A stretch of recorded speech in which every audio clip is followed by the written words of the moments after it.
Hello everyone, welcome to Indulge with Iti. If you are a returning indulger, as always, thank you so much for indulging me with your presence. If today is your first time stopping by, I hope you stick around and consider joining this great community.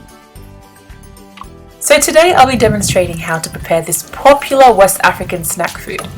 Depending on where you are from the region, you might call it chin chin or chips.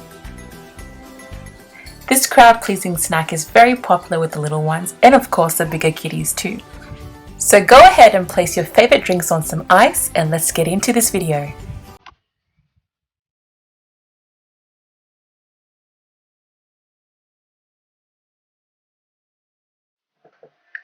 To begin, I'm going to place all the dry ingredients into a mixing bowl. Here I'm adding some flour, nutmeg and salt. I then proceed to mix these ingredients together to make sure that they're all well incorporated. Next, I proceed to puree some onion, ginger, garlic and scotch bonnet.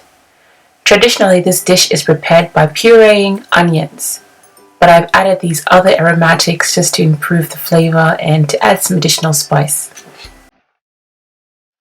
I added a few tablespoons of water into the blending cup just to support the blending process.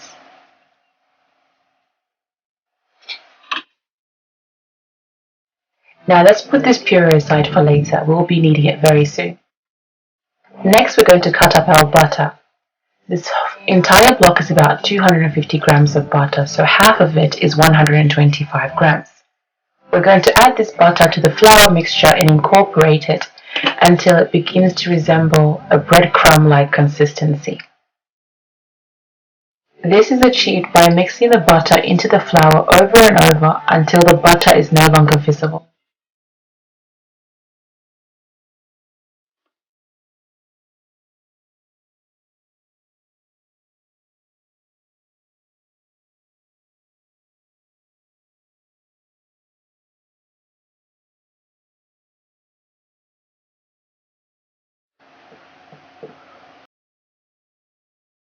We're going to proceed to add our puree. Mix the puree in with a spatula, and then what I did was I added some water into my blending cup just to savor the remaining puree, and then I added a few tablespoons into this mixture to help bring everything together. Avoid putting too much water into this mixture. Too much water here will make your chin chin absorb a lot of oil during the frying process. So I used exactly 2 tablespoons of water here. Next, I'm dusting my working surface with some flour and also giving my rolling pin some dusting as well. I then begin to roll out this dough as flat as I can get it. It's not an easy dough to work with, but with a little bit of effort, it's achievable. So what I do is I roll one side and then I flip it and then proceed to roll the other side. I repeated that process until I was happy with its thickness or thinness in this matter. So the thinner the better. If you want a very crispy chin chin, you want it to be thin. As you will see, mine was rather medium sized. It wasn't too big and it wasn't too thin either. Once the chin chin was rolled out, I cut out long strips with a kitchen knife and then proceeded to cut them into smaller strips to get my desired size. I dusted a plate with some flour just to ensure that the chin chin didn't stick to one another. So here I am chopping up the chin chin into strips. Do keep in mind that the strips that you do cut will not be the actual size of your chin chin. Once it enters hot oil, it expands and so it might become puffier than you expect. So if you intend for it to be very, very thin, cut them very, very finely. Chin chin is that perfect snack to serve the visitors that you did not know were coming. You know, those last minute calls you get, oh, I'm around your area and I'm coming through. Normally these ingredients are easily sourced. Most people have flour sitting in the cupboard, some nutmeg somewhere, and of course salt and butter.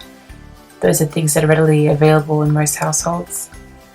I also tend to associate chin chin with African parties. It's a Ghana Independence Day or Nigerian Independence Day, or Ramadan gatherings where we all meet in the halls and break our fast together. It's one of those snacks that always make an appearance on the table. And I think it's because it tends to please everybody, and it's really great. For all the sweet toothers out there, if you prefer something sweet, you can substitute the puree with some sugar. It's equally as tasty and just as simple to make.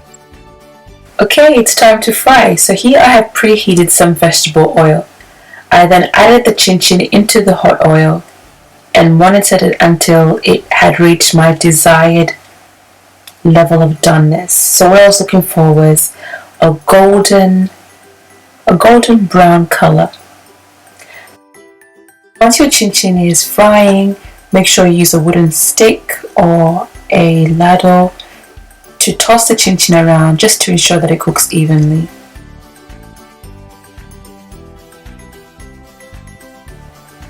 After removing the chin chin from the oil, allow it to rest for 5 to 10 minutes. The resting process will make the chin chin crispy and crunchy. I hope you enjoyed this recipe as much as I did making it. It's the first of many African snack foods that are coming your way. If you're not yet subscribed to my channel, come on, hit that subscribe button and become an honorary indulger. Please don't forget to comment, like, and share this video with your friends and family. Until we meet again, stay blessed and stay healthy. Goodbye.